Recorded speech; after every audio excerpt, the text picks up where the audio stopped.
Compatibility का असल मतलब मुझे मुस्तफ़ा के साथ जिंदगी गुजार कर समझ आया। जब भी तुम लाइफ पार्टनर शर्जीलो जैसी होती तो जिंदगी जन्नत होती। कभी मैं कभी तुम की नेक्स्ट एपिसोड में आप देखेंगे कि अदील जब से घर में आया है तब से मुस्तफ़ा बहुत ही डिस्टर्ब हो गया। मुस्तफ़ा जो कि बहुत ही लाव भली किस्म का इंसान था, जब से अदील आया है तब से उसका बिहेवियर बदल गया है, क्योंकि अदील उसको तरह तरह की बातें सुना रहा है और वो ये बात बिल्कुल बर्दाश्त नहीं कर रहा कि शर्जीना के सामने उसकी इंसल्ट हो, क्योंकि शर्जीना ही एक ऐसा इंसान है जो उसको मोटिवेट करती है और उस पर ट्रस्ट करती है। शर्जीना के मोटिवेट करने पर और उसकी सपोर्ट की वजह से मुस्तफ़ा ने कमाना तो शुरू कर दिया है, मगर जहाँ शर्जीना बहुत खुश है वहाँ अदील उसको बहुत डिग्रेड करेगा और उसको एहसास दिलाएगा कि इस मामूली सी कमाई में तुम्हारा गुजारा नहीं होगा, कि तुम मेरा मुकाबला नहीं कर सकते। ऐसे में वो कम्प्लेक्स का शिकार हो जाएगा और अपने आप को बहुत ही बुरा भला समझेगा। दूसरी तरफ अदील से ये बात भी बर्दाश्त नहीं होगी कि शर्जीना और मुस्तफ़ा अपनी लाइफ में बहुत ही सेटल डाउन है, चाहे उनके पास इतना ज़्यादा पैसा नहीं है मगर वो एक दूसरे के साथ खुश और मुतमईन नज़र आते हैं। ये बात बिल्कुल भी हज़म नहीं होगी अदील को और वो चाहेगा कि इन दोनों को अलहदा कर दे, क्योंकि जिस रिश्ते में वो बंधा हुआ है और जिस तरह की लड़की के वो साथ है, उसके पास पैसा तो बहुत ज़्यादा है मगर वो उसका उस तरह से ख्याल नहीं रखती जिस तरह से शर्जीना रखती है मुस्तफ़ा का। और ये बात उसको बहुत ज़्यादा महसूस होगी कि मेरी बीवी तो मेरी बिल्कुल भी केयर नहीं करती, ना ही मेरा एहसास करती है, उल्टा मुझे उसका ख्याल रखना पड़ता है और उसकी सेवा करनी पड़ती है।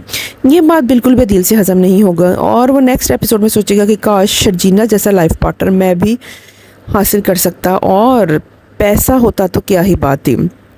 अब उसको पछतावा हो रहा है कि मैंने शर्जीना जैसा हीरा क्यों गवा दिया पैसे के चक्कर में।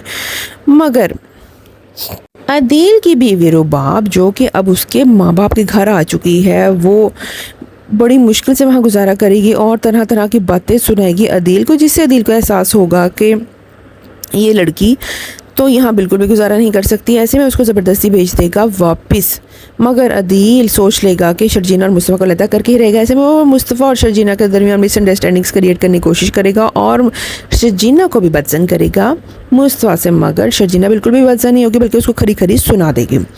जब ये वार भी खाली जाएगा तो अदील खुद मुस्तफ़ा के साथ लड़ाई करेगा और उनकी लड़ाई इतनी ज़्यादा बढ़ जाएगी कि वो दोनों भाई एक दूसरे को मारपीट करने लगेंगे। ऐसे में मुस्तफ़ा डिसहार्ट होकर चला जाएगा, घर छोड़कर शर्जीना को भी ले जाएगा और ऐसे में वो क्या करेगा कि बिना बताए गायब हो जाएगा और शर्जीना बेचारी अपने पेरेंट्स के घर चले जाएगी।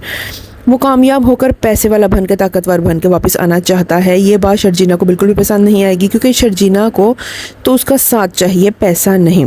मगर ये बात अब मुस्तफ़ा को नहीं समझ आ रही और मुस्तफ़ा सिर्फ पैसे के चक्करों में पड़ चुका है। ऐसे में इन दोनों के दरमियान हो जाएगी दूरियां और ये दोनों हो जाएंगे एक दूसरे से दूर। मगर ये दोनों कब एक दूसरे से फिर मिलेंगे और एक दूसरे को एक्सेप्ट करेंगे, ये पता चलेगा नेक्स्ट आने वाली एपिसोड्स में। अगर आपने चैनल को अभी तक सब्सक्राइब नहीं किया तो don't forget to subscribe choices. If you want to review more like this, don't forget to hit the bell icon.